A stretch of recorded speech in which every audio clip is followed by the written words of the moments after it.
So we will be hearing more about this during the talk. So I would like to ask all our panelists to start with a 5-minute introduction to yourself, to your organization, your projects, and also give us some ideas of what you think the main opportunities for a circular plastic economy in Africa are.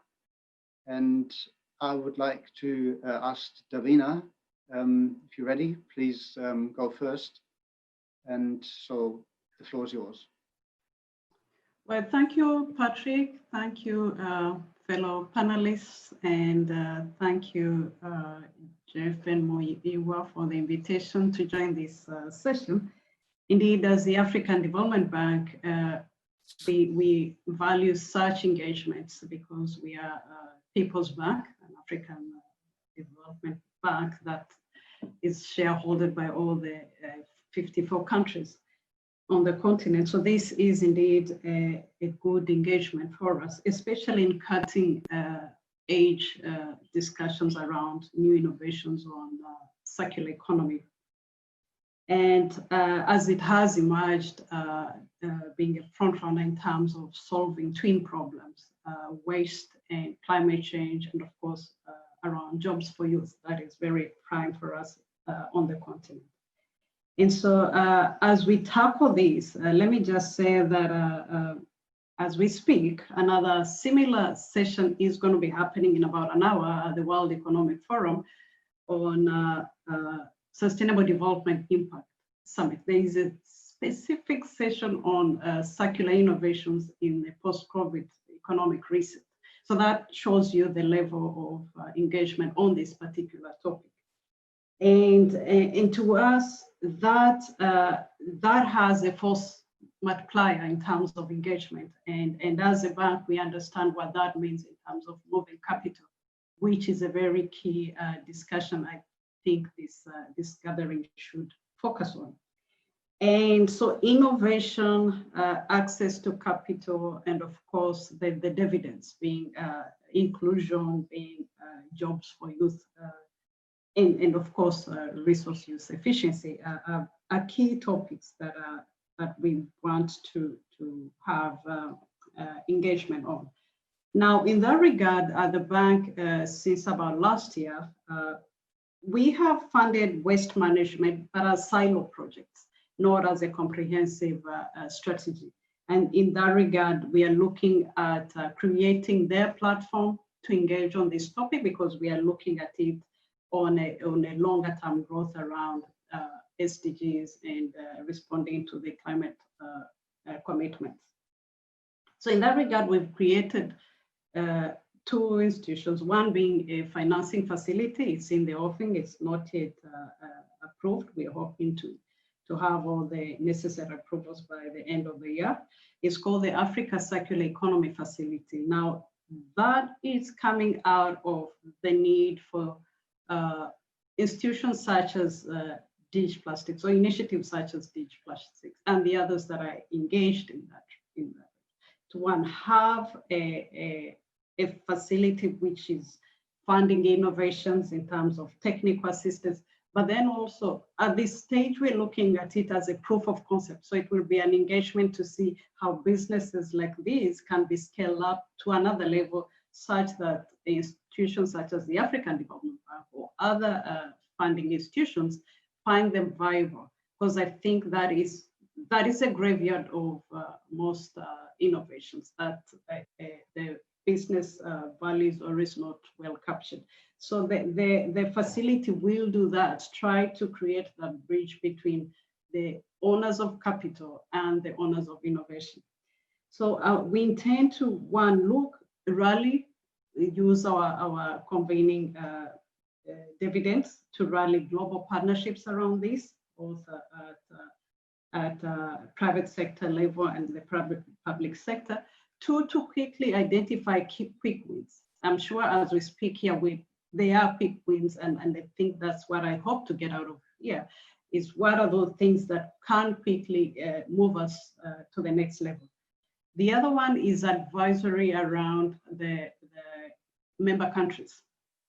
some of the discussion around policy and regulatory reform is born out of not having the right research, not having the right awareness, that there has been a close around these issues.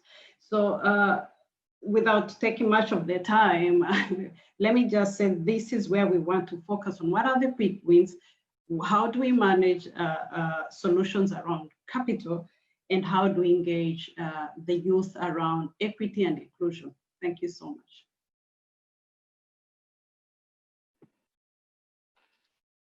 Okay, thank you very much, Davina. And then I just hand over straight to Sunday. Are you ready to give your introduction? Yeah, thank you very much, Patrick, and thanks to the Ditch Plastic Network for the opportunity to participate in this, I think, very important webinar workshop. I will just quickly describe or provide some information on what we've been doing. So I'm with the Scientific and Technical Advisory Panel of the Global Environment Facility. And I think I know that's a mouthful, and it's just as it's a mouthful, it's also very difficult to understand the full way the GEF operates if you have heard about the GEF before. So the GEF is an environmental facility that was created following the Rio 1992 conference.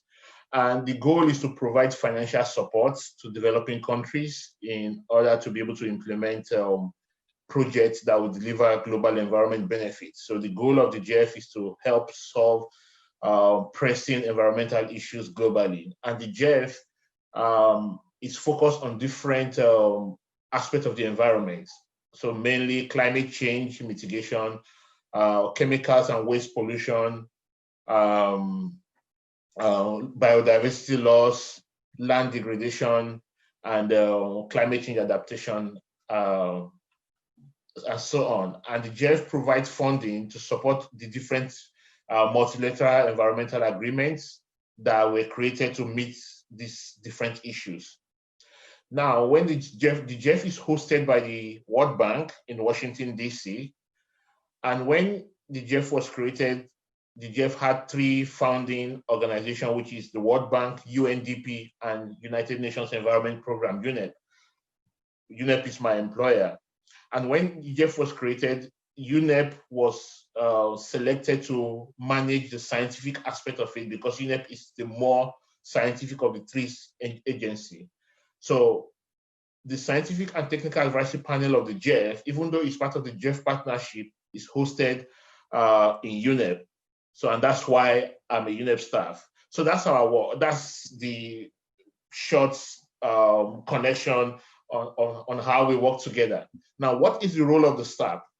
The staff provides scientific advice, scientific and technical advice to the GEF on its strategies, programs, and projects. So our role is split into two. One is to go out there to look at the science, what is the latest science saying about the different issues that GEF is interested in. And then we bring the science, we correlate the science to be relevant to the GEF and provide guidance on how the GEF can implement its projects in the future based on the latest science or the latest knowledge. So basically that's the science policy aspect of our work, bridging the science policy gap on GEF work. And the second bit of our work is to review GEF projects. So when countries and the different agencies of the GEF prepare their project proposal on environmental issues, after review by the GEF Secretariat, it also comes to the staff secretariat where we look at the scientific soundness or credibility of the project and provide advice on how to make sure that we can maximize the environmental benefit that can come out from the project. So that's our role. And in the secretariat of the staff, I am responsible for climate change mitigation as well as chemicals and waste pollution. So that's how I got involved in plastic issues, because it falls under chemicals and waste.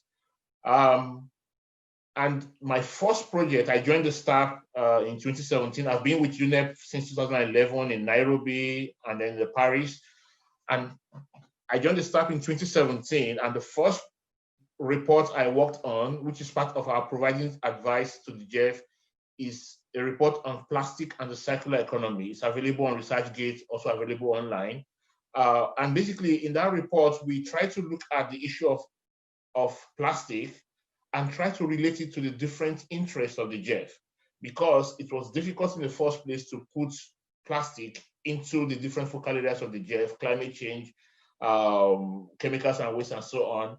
But we looked at the global issue of plastic, how much plastic is getting into the oceans, how much plastic is impacting land, impacting fresh water, climate change and so on. And based on that information, we developed guidance to the GEF on the best way to address plastic pollution and how to fit it into the GEF focal areas. We were able to find that, one, climate change, production of plastic from fossil fuel is a major contribution to climate change. And also at the end, when plastic becomes waste, especially in developing countries, which are the main clients of the GEF, because of the poor waste management facility in developing countries, in Asia, in Africa, most of the plastics are burnt in open dumps. The result is the emission of black carbon, which is actually a more potent climate forcing agent than CO2. As well as CO2 are emitted during the burning process. It also leads to air pollution with release of particulates and so on, and also release unintended persistent organic pollutants, which is one of the focal point for the chemicals and waste focal area of the GEF. So we're able to see how it relates. Microplastic is contaminating land, it's leading to contamination of marine and also impacting biodiversity. So we're able to show the GEF that this issue of plastic cuts across all of your focal areas. So it's not something you can just ignore. It's something that cuts across all your focal area. And then we propose that the GEF gets involved more in the circular economy solution to plastic. And I think here it's very important to state the fact that, because when I look at most projects on circular economy, when the projects claim circular economy, most of the time we're just doing waste management. Circular economy needs to go beyond just recycling and collecting waste. It's part of it. You can't take that away from it. But we need to first and foremost think of how we redesign plastics. How do we design plastics to be recyclable? For example, some plastic contains endocrine disruptor chemicals, some plastic contains persistent organic pollutant to give them special characteristics. How do we design out those hazardous waste so that we can easily recycle them in the future? So we provided guidance on that, on how you can also increase collaboration between industry. The GEF has been keen to encourage private sector engagement. So how do you engage private sector and embrace sustainable models? So and based on that, on the advice that we provided to the GEF in 2018, the GEF has started implementing some projects on plastic and the circular economy. And one of them that I would like to highlight is a project in Ghana on encouraging circular economy in the plastic sector in Ghana. And this project is not just looking at recycling. Some of the technologies are already happening in Ghana, converting plastics to bricks or to road for making roads. But we want to look at how do you influence policymakers. So one of the components of the project is to create a secretariat for circular economy within the Ministry of Environment in Ghana that will help facilitate the change that is required. So that's a quick highlight on some of my work on plastics and the circular economy. And one other work that we're focusing on is also, which is something that I'm just going to kick off next week. And interestingly, I was looking at the list of participants at that workshop this morning, and I saw that Patrick, that you'll be participating in the workshop next week, Monday, which is on circular economy and climate change. So basically, we want to also look at, I'm working with Cycle Economy, which is an organization in the Netherlands that will help us look at how can we maximize climate benefits from circular economy, using circular economy. And I'm very sure that the plastic issue is also going to feature in the topic. But I will stop there. But that's the work we're doing. Thank you. Yes, thank you very much. Yeah, important to highlight the connection between plastics and climate. It's quite important. Then over to you, Victor. Please tell us more about your work and your innovations. Hi everyone. Thanks to Ditch Plastic for having me at this event, and nice to meet you all and the panelists. Great work you're doing. I see I'm the entrepreneur on this table, so I'm going to go from an entrepreneur perspective and really speak about, again, what we've been trying to do in fixing the problem and what we've done so far. I am going to share my screen because, again, when we talk about tech, it's a bit hard to describe tech. It's always easier to just show. I hope everyone can see my screen. Yes, we can see the screen. It's working. Okay. Can you maybe see my screen? Yes, we can see the screen. It's showing.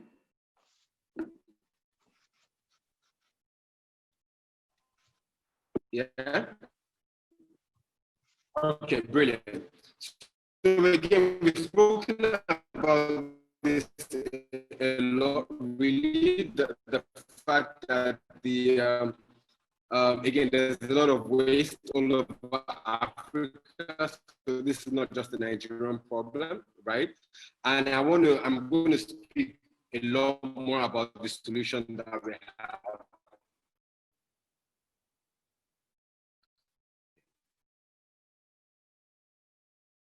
Can you hear me properly?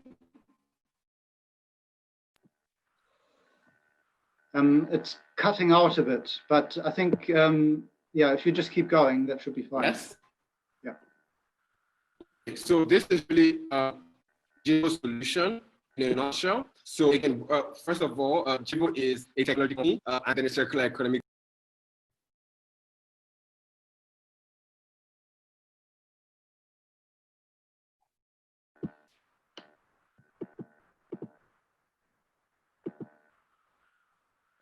I think we might have lost Victor. Okay, we just wait for Victor to reconnect. And in the meantime, maybe we can continue the discussion with Davina and Sunday. Because both the African Development Bank and GF are involved in providing funding for circular economy plastics solution. I wanted to ask a little bit more about this. I mean, what are the specific finance needs, and how do we bridge this gap between the need and Sorry about that. Okay. Okay, you're back. Sorry. Okay. Yeah. Yes. Please go. Keep going. Maybe yes. Without the PowerPoint. Okay, I just changed the internet connection. That must have been it. Okay, so I'll just go back here. So this is what Jivo does in a nutshell.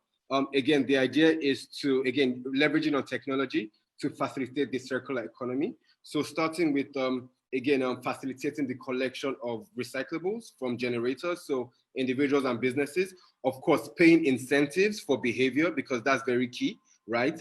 And then, of course, based on the data we collect and the goods we collect, we can provide access to credit and mobile payments and so on and so forth. So let me just take this one after the other. So this is, again, this is a schematic of the hardware and software part of our solution. So again, from the point of collection all the way to the point of processing. So collection through to processing, we collect data at every point of the system, right? So again, at the point of collection, we have data on the depositor, the location, the quantity, the quality, the material type. So we can, again, in real time, using IoT devices, determine the value of those products, right? Because again, to provide incentives, one of the things is it has to be instant. Otherwise, again, Africans, or at least Nigerians, don't really do delayed gratification, right? Of course, also in the processing, so that's where you have the injection, the shredding.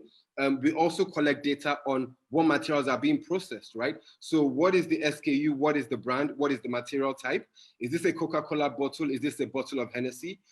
Is this a Nestle bottle? You know, because those things are very important to be able to trace the material. And of course, we also collect data on the final product. So again, for all the products that we sell, you can be able to trace where the plastic came from, right? And so this is also a big part of what we do. So we do this in conjunction with a company called Paga in Nigeria. So they're a financial services firm. And so of course, because in real time, and of course using IoT, Internet of Things, we can identify and in real time be able to determine value, right? So basically we are commoditizing plastic through this process, right? And so again, if a kilogram of plastic is 20 kilograms and my, a kilogram of plastic is $20 and my system has been able to say that it's $20, right? Again, over time, I can provide you things like loans based on that, based on the data we collect. I can provide you insurance based on data we collect. Based on our KYC right now, we can also provide you bank accounts, right? And that is in operation already, thanks to our partnership with Paga. Something else that is very key for our model, and again, some of the panelists mentioned this a bit, is the need to employ people, right? And create jobs from this. And so we have a franchising network that we operate. And so the idea is in each of our centers, they are managed by a woman and youth franchisee. And this is kind of what a Jivo center looks like, right? So it's a customized 40-feet container that has been, again, customized to aggregate plastic and process plastic into a new material, right? So again, we don't just collect, you know, again, recycling is not the circular economy. We also make it into new products. And again, because of the technology we have in there, we can scale this up, you know, across regions, right? Because of course, with Internet of Things, machine learning and artificial intelligence, you're able to tell in real time what is happening in each of these centers, any part in the world. And of course, they're set off grid, so they rely on solar energy and all those good stuff. And this is a bit more detailed, description of what the Jivo Center is. Again, each of them processes about 300 kilograms a day of recyclables, so plastics and stuff. And this is really where we're going. So this is the output of what we collect, right? So right now, again, in response to COVID, we produced a few thousand. These are some face shields that we produced, again, WHO certified, and some face masks. These are supposed to be replacements for N95s that can use reusable filters. And so again, there is a whole range of things we can produce. These are some things listed, and there's some things we have produced. And this is where we're going really, because it's not just about collecting the material and recycling. How can you add more value to it? And so for Jivo, what we're doing is, again, our full mission is to really make recycling convenient, right? Convenience by bringing recycling closer to people, by having these modular centers all over our communities, right? Again, also by making it rewarding. So the rewarding part is the incentives we provide, also the incentives for our franchisee network, right? So to make the circular economy work in Africa, incentives is a big part of it, right? And so again, I mean, and sustainable, right? So the sustainability part is really focused on how do we use these products to create higher value products, right? Again, as a business person that I am, an entrepreneur, we're thinking of how to maximize profit. It's not a CSR,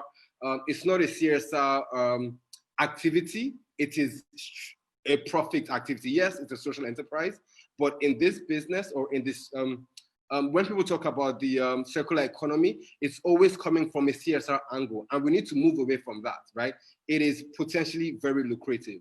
And so I think in summary, that is what Jivo does. And yeah, the idea is really to take material and process it into new material, but also in that process, collect a lot of data that can be used to improve people's lives. Thank you very much.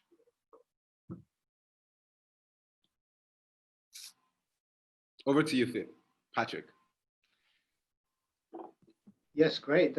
Thank you for the introduction. That's quite an impressive collection of different innovations that you put together there. People already ask whether the presentations can be shared afterwards. And people have now also posted a number of questions, and I think we should go straight to these. So there's this one question that's asked by Jeremy Himikaya from Recycle Hive. And Jeremy is asking, what are the funding interventions on climate initiatives by climatepreneurs from the AFDB? And I think maybe if we can get Davina and Sunday, both of you maybe to answer to this. Yeah, some of the specific initiatives that you have, which might not only cover climate, but especially also plastics, or the link between the two. Well, thanks, Patrick. Now, like I mentioned in my introductory remarks, the key to this, especially on the scale up, is on managing to find a viable solution around financing. And indeed, as a bank that has been in the business for over close to a century, maybe, in terms of development-related issues, this particular one, and circular economy or waste management fits into the many others that we have done. We've done a lot of landfill solution financing at a municipal level or even at a sovereign state level. This is a bit different because we are looking at it at an SME level, at a business level. And so we are trying to develop solutions that are value chain, that have a value chain sense in terms of from research, what Sandy was talking about, that feeds into the decision making around getting co-financing and ultimately sustainable financing. The bank has various instruments around de-risking such innovations. The challenge has always been to find the right sizing solutions to this, because as Victor alludes to, they have a different business model to the next waste management company that comes through the door. And so identifying those challenges. And the other thing is for the African Development Bank, or that size level banking institutions, we talk about multinational development banks, they don't naturally have this size of businesses as the frontline client. What we normally do is provide lines, specified earmarked lines of credit to other banking institutions, in this case, commercial banks or national development banks, to help in managing capital to that level of businesses. And that is working, but we also want to, because again, this is something that is serving the SDGs. We are in the last 10 years of achieving SDGs, and so scale and speed is critical. So we are also at the African Development Bank trying to find solutions that speak to scale and reach. Some of them trust funds like the one I mentioned, which is a facility, at this point in time, in terms of circular economy, because we don't understand the science, we don't understand the value chain, that facility will serve as a research proof of concept incubation, TA size interventions to kind of test out how we can fund these solutions to go to the next level, which is the non-sovereign operations that we do, or even at the sovereign level, which we are very, that's our traditional way of doing business. But between that space, between when we can have a viable project to the level that you find the SMEs at, something has to happen, and that's what the facility is trying to understand. One, starting with market research, starting with awareness, and starting with creating a platform, a hub where we get to get Victor's experience as an innovation firm in this sector to understand their problems and try to solve them. And in that regard, I say we are creating those kind of funds. And so the idea is to have the platform for that then once we roll out the facility. Thank you so much. Great. Thank you, Davina. Sunday, would you want to add anything from the GF perspective? Well, just a few additions in terms of financing initiatives on plastic or maybe circular economy in general. Well, the GF is a funding mechanism, and I think for small-scale businesses or at the national level, it would be good to link up with and see what opportunities are available to fund projects from the GF or maybe the GCF, that's the Green Climate Fund. But I think that for the issue of plastics and the circular economy that we're dealing with, we need more innovation. And I'm really impressed and happy with what Victor and his team is doing, because we need this. The plastic issue is an issue of behavioral change. We need people to change. And for people to be able to change, you need to give them incentives. You need to give them incentives to change, and which means that you need to start thinking in a different way. For example, you are not going to take funding from the GF or from a bank and start sharing it to people to collect plastic. But you need to become more innovative on the best way to get people to get the necessary incentive for them to be involved in this kind of issue. And I've been thinking of there have been recent incentives in Nigeria and other places for agriculture, where people invest a little bit into agriculture, and then more like a crowd funding source where the funds is collected and then invested into farmers and small scale farmers, and then the money comes back and people get profit back. And I'm just thinking along the line of what Victor is doing, that can that model be blend with what Victor is doing, where you already have products that you make from plastic, and the good thing is that you are not downgrading plastic, but you're actually upgrading the value of the plastic. So which means it's sure that you're going to make profit, and there's nothing wrong that your business is profit oriented. It doesn't have to be CSR, it doesn't have to be non-profit. So, but how do we now get people to be aware? And that's where all of this links together. It's not just thinking about finance alone. You need to think of all the different aspects of policy, where you create the enabling environments for this for plastic recycling to thrive, where you create the necessary awareness within the populace on collecting plastic, so that once people are aware that what I'm holding in my hand is valuable, no one is going to throw it away. Soon you start treating your plastic the way you treat your cell phone. So, and those are the kind of initiatives that we need to start thinking about on financing it. I think the problems we face in the world today, especially post-COVID, will not be solved by the same way of thinking or the same set of finance or investment that we have before. We need to start thinking of innovative way to change the way we do business, change the way we think. I think that's something that we need to think of. One other point I want to add is green bonds. And an African Development Bank is leading in green bonds in Africa, and Nigeria is the first country that has its own first green bonds.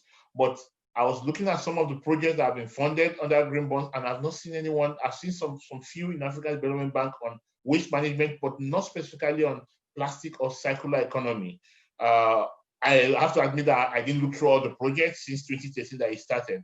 But I think that's one area that we need to start thinking. How do we also prepare fundable projects in this sector that would produce benefits for the environment, for the society, and also create improve the socio-economic well-being of individuals in our countries. Yeah, great. Thank you, Sunday. I think you're right about green bonds. They have mainly so far focused on renewable energy, low carbon development, but the issue of circular economy and plastics has not yet been looked at so much, but there's hopefully room for development to include that there as well. There are a couple of questions for Victor, which are specific to plastic. So there's one question by Kweku Atafu Wadi. He's asking, does Gevo have to grapple significantly with contamination of its plastic throughput? If so, how is this being addressed? Is this in pre-collection or post-collection? And there was also another question regarding the value of plastic, the value of plastic waste in Nigeria. If you could answer about this, would be great.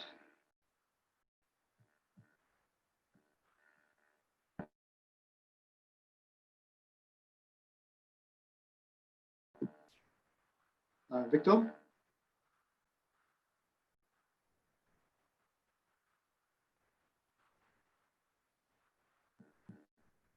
Maybe there's something wrong with his internet again. We can go to someone else now.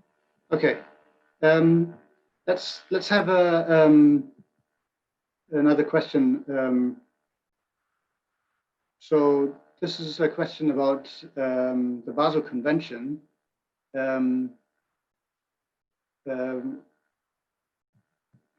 I've lost the question. Sorry, here. So the Basel Convention has expanded the scope and included plastics to be hazardous. Is this only a half-hearted approach to the problem? Is it not time to have a full convention to deal with plastic waste, the plastic crisis, and the circular economy? That I think maybe Sunday and both Davina as well. What's your perspective on this? Do we need to have a bigger global agreement on the issue to get to grips with it? Yeah, I think that's a very good question. So let me just put a disclaimer that this is my perspective. I'm not speaking on behalf of my organization on whether we should have a convention or not. Yes, the plastic issue is challenging, and I think the dimension of microplastic has also increased the need to really have a more focused approach to addressing the issue of plastic and the challenge that it poses. And yes, there are many justifications on the hazardous nature of plastic in terms of maybe some of the chemicals it contains, the impact on biodiversity, on the land, and so on. I'm sure, and you might not know, but I will scare you that most of us have some quantity of plastics in our body, microplastic or something, because all the tests that have been conducted for different water, for seafood and so on that we consume, all microplastic were found in that. Now, to the point, should we create a new convention? I'm happy that the Basel Convention has included plastic, some aspect of plastic into the convention as hazardous material. But I'm a little bit, and this is my opinion, I'm a little bit skeptical about the thought of creating more convention, because we need to ask ourselves the question, have we been successful with all the conventions that we have? So if we look at all the different multilateral environmental agreements that we have, the one that we can really show clear success is the Montreal Protocol. All the other conventions, either in chemical or biodiversity, the Aichi target of biodiversity is not being achieved. Now we are going to set a new set of targets. We are the SciCam objectives. We expire this year. We are creating new ones because we've not been able to achieve them. So I really think why conventions are good, because it brings people together, it brings stakeholders together to talk and to discuss way forward. We need to start thinking of action on the ground. So yes, you can create a convention on plastics as part of the different conventions that we have, but such convention will not be successful until we think of how we actually go to the ground and solve the problem. And that is where I think for every sustainability issue that we have today, we need to start thinking, how do we change behavior? How do we change the way we look at things? Everything we talk about plastic and circular economy, everything we talk about achieving, moving to a better environment, is based on human behavior, because we are responsible for this in the first place. So how do we change the way we view plastic? How does industry, the corporate organization, take responsibility in their design of the materials that we have, that we are putting into the environment? How do we take responsibility from how we source the raw materials that we use? A lot has been done in terms of biodegradable plastic or alternative feedstock for producing plastic. How much have we been able to achieve in that? For example, plastic can be made from sugarcane, from food waste, and so on.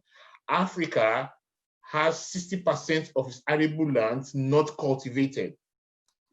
So which means that if we today improve agriculture in Africa, we can produce biofuel, we can also produce food and feed ourselves, as well as produce the materials we need to produce some of the bio-based products that we need. What are we doing about that? So we need to really change. So yes, I'm not against creating new conventions, but we need to start reassessing our methods to environmental problem. There was a paper that was published by some of my colleagues, I think about in 2015 or 2014, that was looking at the proliferation of multilateral agreements and how successful have they been. I think we need to really start asking ourselves those questions before we move to the next stage of creating new agreements all over again.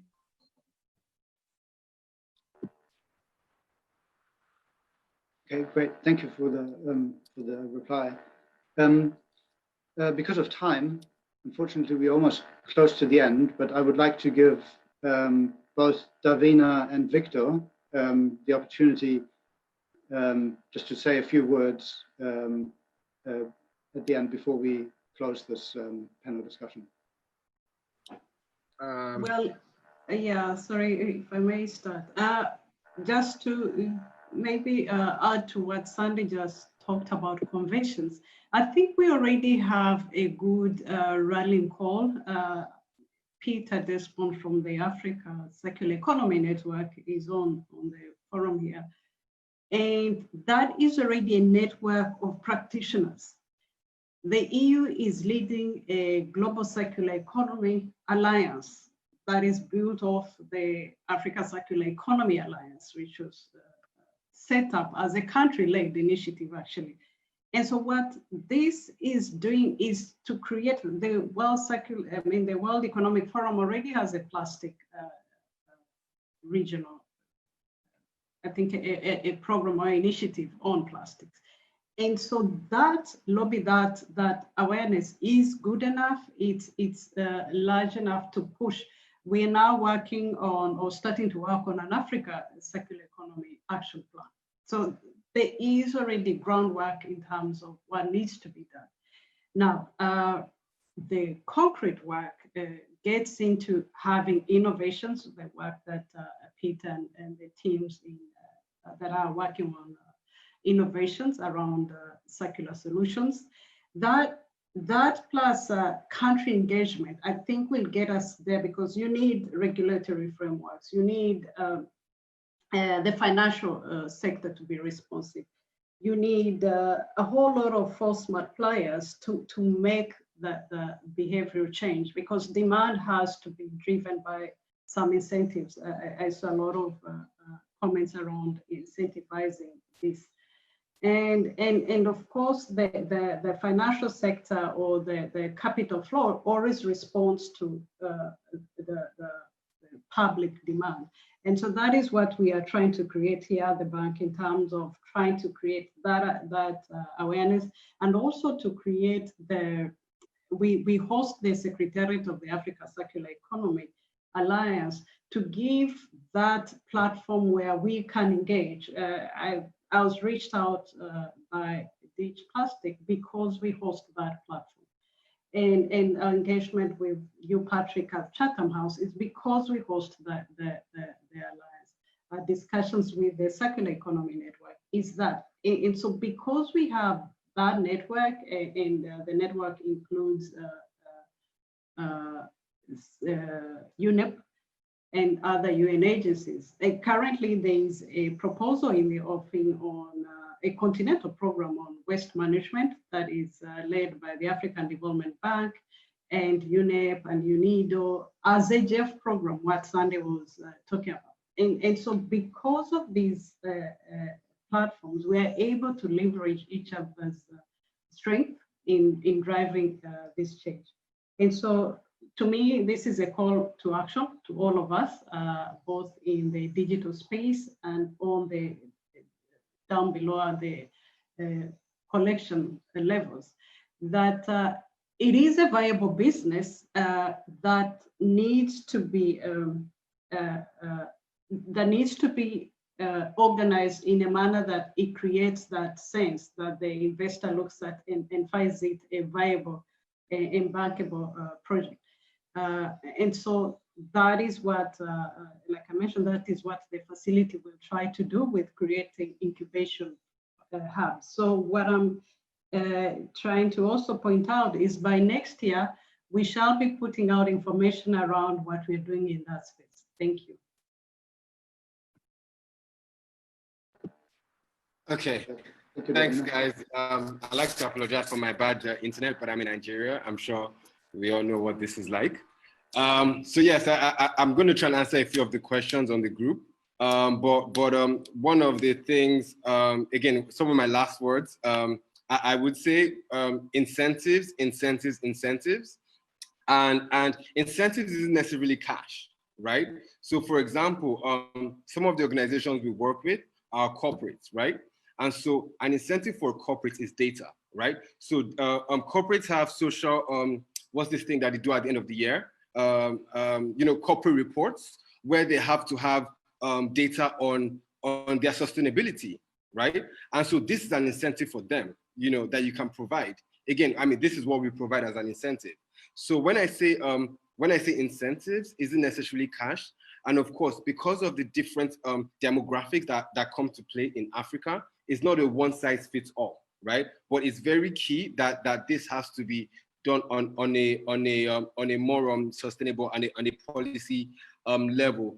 And the other thing I would like to also speak about is this concept of an extended producer responsibility. So in actual fact, that is one of the things that our solution solves. Again, I know the FMCDs wouldn't like me for that, but we're coming soon. And so one of the things I'm very passionate about is the fact that right now, the cost of, someone mentioned what the cost of recyclables or plastic is in Nigeria, right? It's about 5 cents, right? It doesn't make any sense. It is not, I mean, even for the BOP, right? It's not incentivizing enough for them, right? But of course, it's supply and demand, right?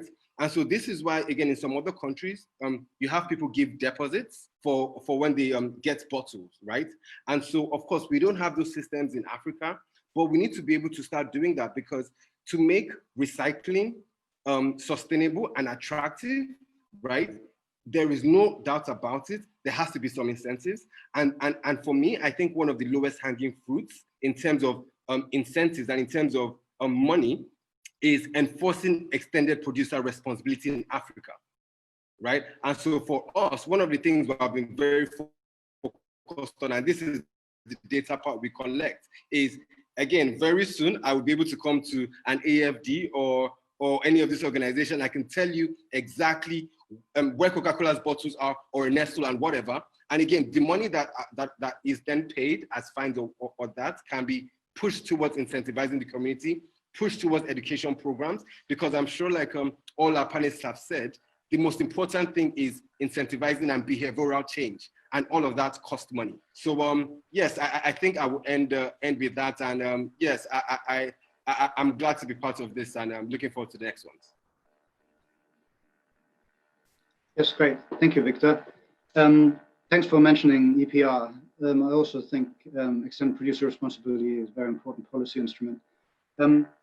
Thank you again to all the panelists, Davina, Sunday, Victor. It's great to hear all the insights that you have shared.